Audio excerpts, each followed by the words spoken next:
Hi guys, Greg here, StarDrifter Astrology, and tonight we have a full moon in Leo at 16 degrees of Leo at 6:28 this evening.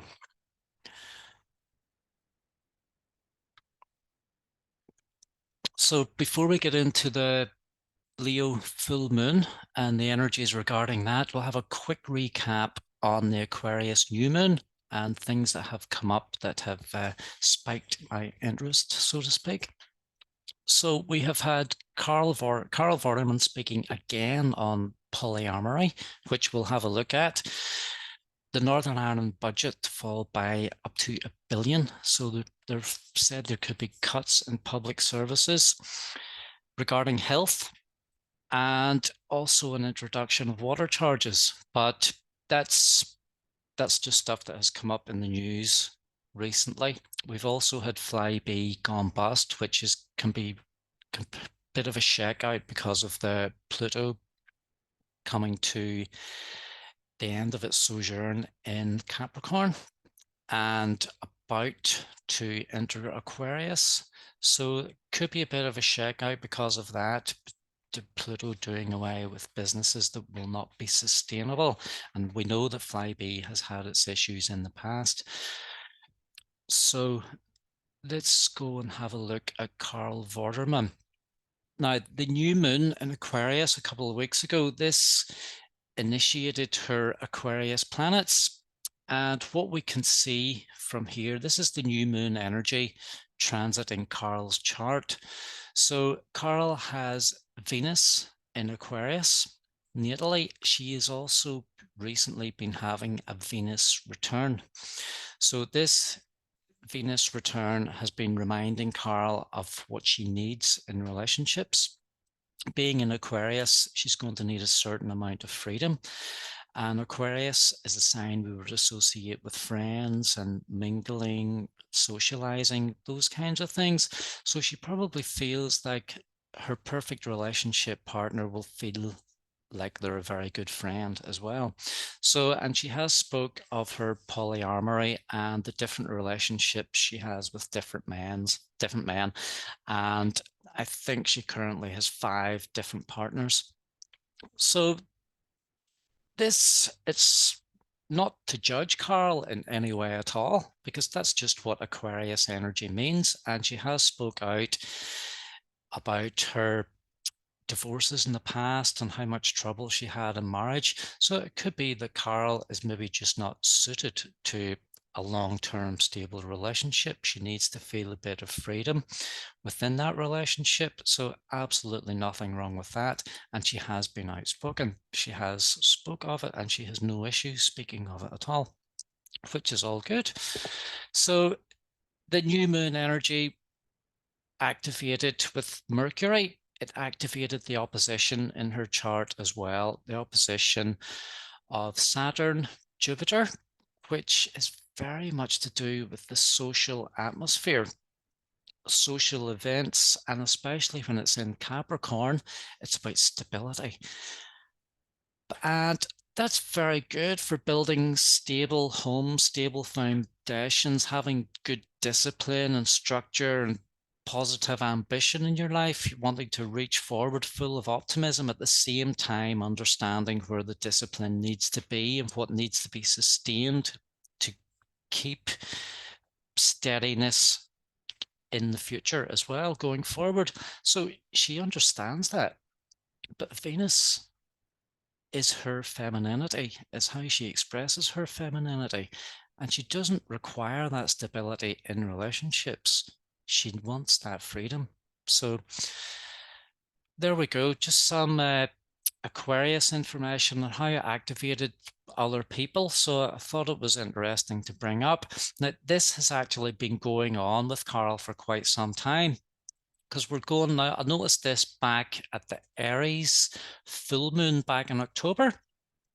So this is when she started speaking out of all this stuff. So we'll just revisit that. So what happened there in the Aries full moon in Carl Vorderman's chart? So the full moon in particular on the 9th of October last year was a Venus conjunction to the sun. in Libra. So huge for relationships. Libra is always about relationships and balance, give and take, that kind of thing. The moon has been highlighting in Aries the sense of individuality, okay, how she feels full in her individual requirements.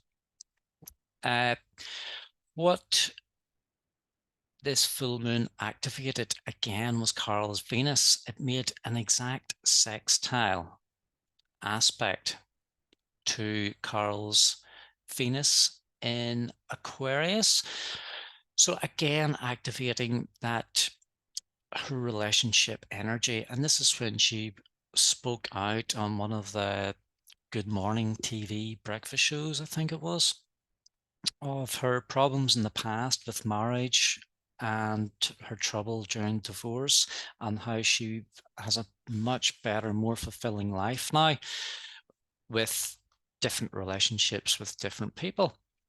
So, and she would, I think she spoke of how she regarded those people as good friends as well as lovers, or, you know, whatever whatever way she looks at it personally, but she certainly feels that freedom. So yeah, it's been going on for Carl. She first mentioned it back at the Aries full moon. She just completely came out with this. So I activated this and her need to express it. Okay. Now, in Northern Ireland, they just came out about the shortage of money, which I think that's affecting everywhere. But what actually activated the new moon in Aquarius made a square to Mercury in Taurus. So Mercury and Taurus in the Northern Ireland chart. Taurus to do with money, finance, how you spend, how you save. Mercury is all about trade, where all the money goes, how it's divided up and split to the different channels it goes through. So that's been activating that and the shortage of money available, and it's a square aspect as well. So it's been creating some tension as well. Also putting pressure on the DUP to come back to Stormont to take over the funding and how the funding is going to be spent, because I think it's in their remit as the second largest party to nominate a financial minister, if I'm not mistaken. So there's pressure on them to come back to Stormont because it will be in the hands of a Tory MP in England or the Northern Ireland Secretary to implement this. And they have spoke of less money being put into the health service, and they've also talked about adding in water charges. Okay, so there's possibly big changes, and there has been pressure in politics as well. So those are the big things that came up with the recent new moon in Aquarius. So tonight in Leo, we have the full moon. So this has been building for a day or two. And at the weekend, in particularly, people get alcohol or take drugs or whatever, and they can go a bit wild. And Leo being a fire sign, it's all about intuition, inspiration, and just acting on a whim. So people can make some pretty crazy decisions and do some pretty crazy things. And we'll have a look at what these kind of themes may be. So theme, Leo, positively, creativity, expressing your creative talent, your creative flow. So you can do that through drama, also healthy drama, acting, singing, showing up, expressing your art. So you could paint, dance, take part in a recreation, sporting perhaps, to do with the fire element. Regal Leo is the sign we would associate with royalty. can be very charismatic as well. Negatively, it can be attention seeking. So it's about seeking attention when there's nothing worthy of receiving attention for. So immaturity, so to speak. So showing off when you have something worth showing off is all good, because if you can entertain, why not? Why not? Uh, Extroverted, so it's outgoing. I've put in hare because Leo is associated with the lion, and people with strong Leo traits often have a big hair theme going on. So it doesn't have to be big hair. It can just be like a nice style of hair, or the hair's slightly different, but the hair is a prominent feature. So over the weekend, if you've got your hair done, or if you feel you've needed to get your hair done, you've been getting into that Leo vibe, okay, and expressing that. Leo can also be brash, very playful, could just come out and say things as it is, does not care, okay. Playful, inner child, so expressing and paying respect to that inner child within you. What do you need to make you feel good as a person? Have you been neglecting your inner child? So by all means, go out, attend a party, go catch a show, theatre perhaps, take in some people's creativity on stage. If you're not going to do it yourself, just lap it up, appreciate it, go and watch it, and appreciate the talent of others. Entertaining as well, invite people around, dinner, whatever. Okay, so those are the themes of Leo. So just don't overdo it, or you may end up being embarrassed. Okay. So full moon themes as well. Completion. What has come to completion for you? What has come to fruition? It is an oppositional energy as well. So the sun is opposite in Aquarius. So certain sense of freedoms and being allowed to express yourself creatively, having the freedom to do that, and awareness of this ability, awareness of having this, and a sense of fulfillment as well. Okay, so these are big things. These are just full moon themes. Okay. So in the chart for Belfast, drawn up for Belfast at the exact time of the full moon, what we have here is the sun in Aquarius in the 6th house. We have the moon in Leo in the 12th house in Northern Ireland, in Belfast. So in the 12th house, it's going to pick up issues around boundaries. Do you have enough of them? Are you too loose with your boundaries? Do you need to tighten things up? Because people, no mistake, people over this full moon, people are going to do things they're going to regret. That's one of a thing I find a lot with fire energy. Is people just get ideas, they're just going to act because, okay, I'm going to do this. I'm going to do this. I don't care about the results. I don't do it. And they do things they can regret. Sometimes can be major, major life things like having an affair they shouldn't be having, changing jobs on a whim, selling their house suddenly overnight, or doing extravagant, big, major, big things without giving enough consideration to the minor details. Okay, so boundaries, that's an issue with boundaries. Okay. Now, inspiration, yep, you can find yourself being very inspired over this full moon. So by all means, if you're inspired, act on it.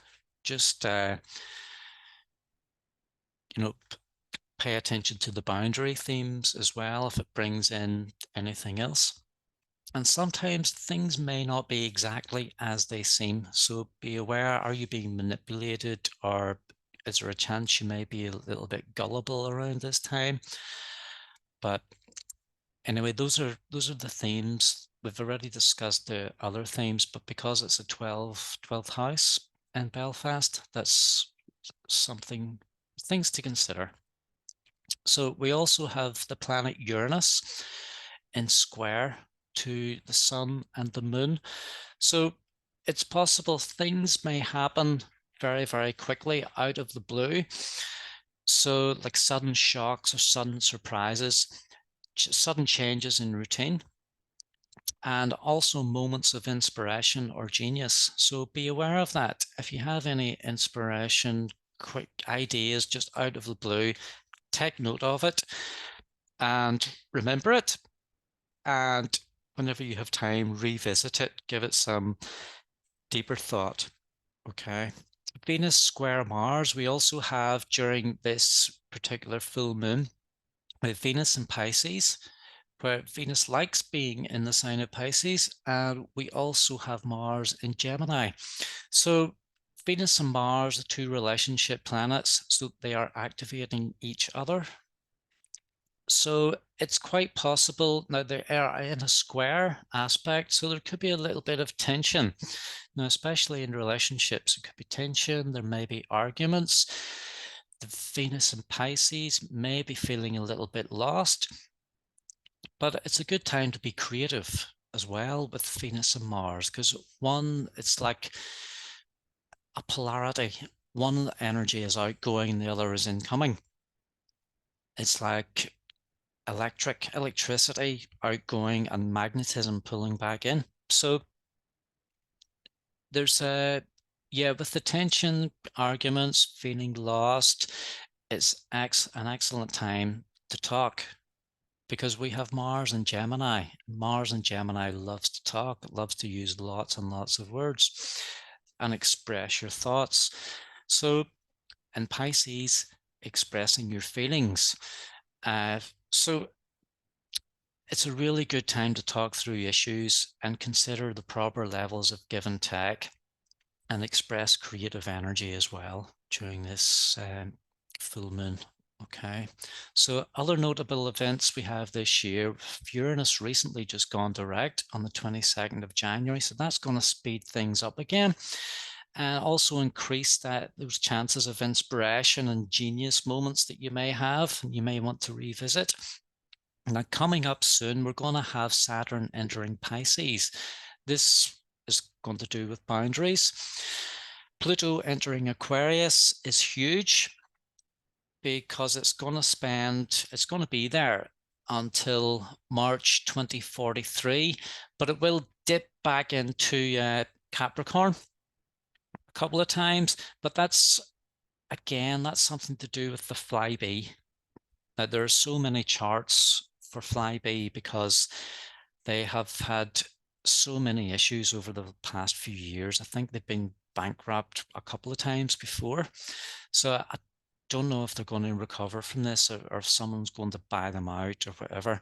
But this is a bit of a shakeout that I can see from Pluto in the final degrees of Capricorn going to approach Aquarius, which will be another huge shakeout. And what happened whenever Pluto entered Capricorn back in January of 2008, that was around the time of the financial crisis with mortgages and stuff like that. So it's quite possible there may be something similar coming up. So just something to be aware of, but this will all be explored. I want to explore this in other videos coming up once I get more time on my hands, hopefully. But in the meantime, the Leo full moon, it's highly dynamic. So go out, express yourself, spend time with friends, just enjoy the next few days and try not to get in too much trouble and embarrass yourself or do anything silly you may regret. But in the meantime, if anyone wants a personal reading or whatever, they can contact me on StarDrifter Astrology. All my information is on Facebook and that's where you'll find me. So, okay, thank you very much. Have a great weekend.